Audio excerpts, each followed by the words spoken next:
From Delaware's most award-winning radio news team, this is WDEL Video News. Here's Carl Konevsky. Among Delaware's top stories for Thursday, April 12th, Wilmington police deal with a new outbreak of heroin overdoses. Legislation allowing embryonic stem cell research wins Senate approval with the help of 2 Delaware votes, and you'll most likely see a turnaround in gas prices right in time for summer. Here are the details. Wilmington police say calls about heroin overdoses are on the rise again.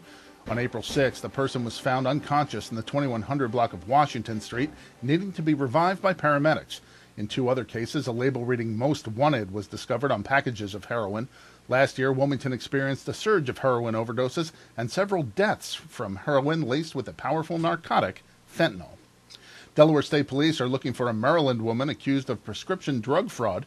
39-year-old Christine Smith of Chesapeake City allegedly contacted doctors during off hours, pretending to be the patient of another doctor in the same office.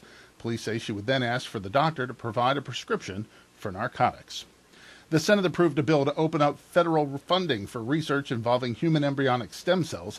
Senator Carper supported the measure, saying stem cell research holds real promise to save lives and that the legislation takes the next step to find treatments and cures for diseases like Alzheimer's, Parkinson's, and juvenile diabetes. Senator Biden also voted for the bill. There may be some good news at the gas pumps on the horizon. Gas prices have taken a steady rise up over the past 8 weeks, climbing almost 60 cents since the second week of February.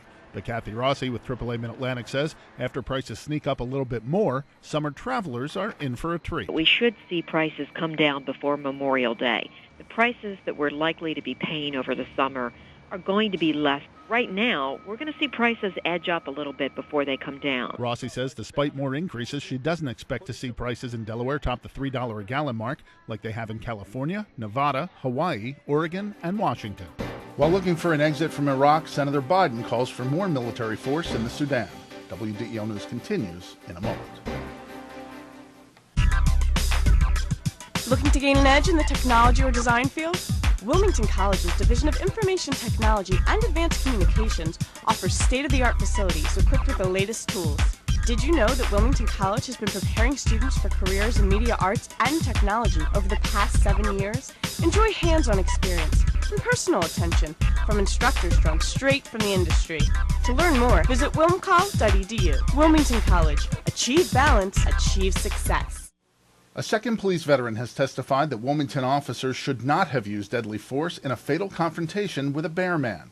Retired Philadelphia Police Inspector Joseph Stein told a federal jury the confrontation with Harry Smith in 2003 was badly mishandled and was an unreasonable and excessive use of force.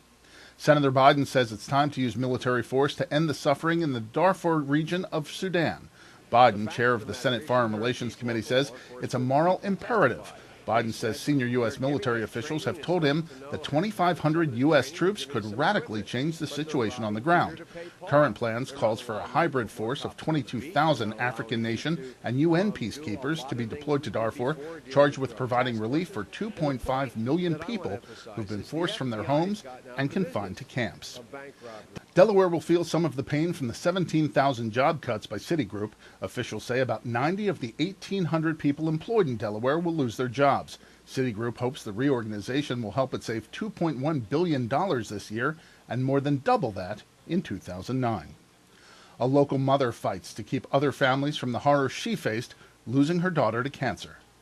2.5 years after the death of her daughter, Jean Brady says she still remembers the fateful words from doctors. We believe your daughter may have cancer. Brady's daughter died at the age of 5 after battling the disease at A.I. DuPont Hospital in Wilmington and says she's worried about future patients not getting all the help her daughter did. There are some children who would qualify for a specific clinical trial based upon the child's diagnosis, but some of those trials will not be available because of budget cuts. Brady is working with Congressman Castle for passage of the Conquer Childhood Cancer Act, legislation aimed at keeping funding in place for the National Children's Oncology Group. She says news of canceled trials could be heartbreaking to other families. For me to know as a parent that my child has cancer is devastating enough, but to know that now my child's not going to receive the specific trial that they need to fight their cancer because of budget cuts is just too overwhelming to think about. While considered rare, childhood cancer will strike 10,400 children this year and lead to as many as 1,500 deaths. A Phillies victory in New York is as easy as a walk in the park. WDEL Sports and AccuWeather are coming up. Oh, Is everything okay, ma'am? not really. I need to ride DART tomorrow to get to work, and I forgot to buy my DART card. I guess I have to find a ride. Well, you certainly come to the right place. Didn't you know that Acme now sells DART cards and paratransit multi-trip cards? Now, where? They're available at our customer service desk. Getting you there now starts at your 12 Delaware neighborhood Acme markets. DART and Acme have joined in partnership to be your one-stop shopping place for both groceries and DART cards. It's now easier and more convenient than ever to pick up your DART cards with Acme. I'm Peter MacArthur. I'm Melanie Armstrong, and here are Delaware's top stories at the top of the hour. The most complete coverage of the news that matters in Delaware. Every weekday morning, 5:30 till 9 on 1150 AM WDEL.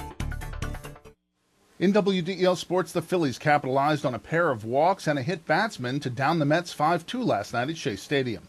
Pitcher Adam Eaton evened his season record at 1-1 and improved to 4-0 lifetime against the Mets, holding New York to 2 runs and 4 hits over 7 innings. Aaron Rowan had 2 RBI as the Phillies raised their record to 2-6. Mets starter Oliver Perez was lifted in the third after giving up a pair of bases-loaded walks. He walked 7 over 2 2/3 innings. The 3-game series wraps up tonight. You can hear all the action on WDEL, beginning with the pregame at 6:35. For the second game in a row, the Kinston Indians topped the Blue Rocks 2-1, though they needed 11 innings to do it. It's a familiar score for the two teams. Back on Monday, the Rocks opened the series beating the Indians 2-1. The Rocks and the Indians close the series in Kinston tonight, with the Rocks playing their home opener tomorrow night against the Salem Avalanche. UD Stickers take a tough loss in CAA play yesterday. More from WDEL's Sean Green. 46th ever meeting between number 14 Townsend and number 17 Delaware last night. The Tigers would jump ahead early. Here's Justin Snyder working on the right side. He'd fire off the left and score. Townsend up 3-1. Delaware would respond, though. Here's Jordan Hall taking the feed up top and scoring on the right side of the goal. The game was tied at 4, but the Tigers would lead by 2 at the break. Second half key play. Tigers still up by 2. Here's defenseman Rob Smith going coast to coast for the goal. He'd celebrate by dropping his stick. Problem is, that would be found to be an illegal stick, so he'd have to sit out 3 minutes, and in the 3-minute man-up, Townsend would score 3 goals, including Randall Cooper. He had 4 on the night, including this one, and the Tigers would win 10-9. I'm Sean Green, 1150 AM, WDEL Sports. There'll be lots of prime time for the Eagles in the 2007 season. The Eagles will play a home Monday night game as well as a home Sunday night game, while also playing 2 Sunday night games on the road. The Birds open the season Sunday afternoon, September 9th, visiting the Green Bay Packers. The next week, the Eagles host the Washington Redskins on Monday Night Football. The Sunday night home game will be against the Dallas Cowboys on November 4th. The Sunday night games on the road will be with the New York Giants September 30th and at New England on November 25th. Your WDEL Delaware AccuWeather forecast. Morning rain, then variably cloudy this afternoon, a high of 62 degrees. Tonight, some clearing with a low down to 39. Clouds and sun tomorrow, a high of 54. Then on Saturday, increasing clouds, rain at night, and a high of 52 degrees. Get news updates throughout the day. Delaware's top stories at the top of the hour on 1150 AM WDEL or anytime right here at WDEL.com, including news video from Delaware and around the world from WDEL and the Associated Press. I'm Carl Konevsky in for Chris Carl. Thanks for watching.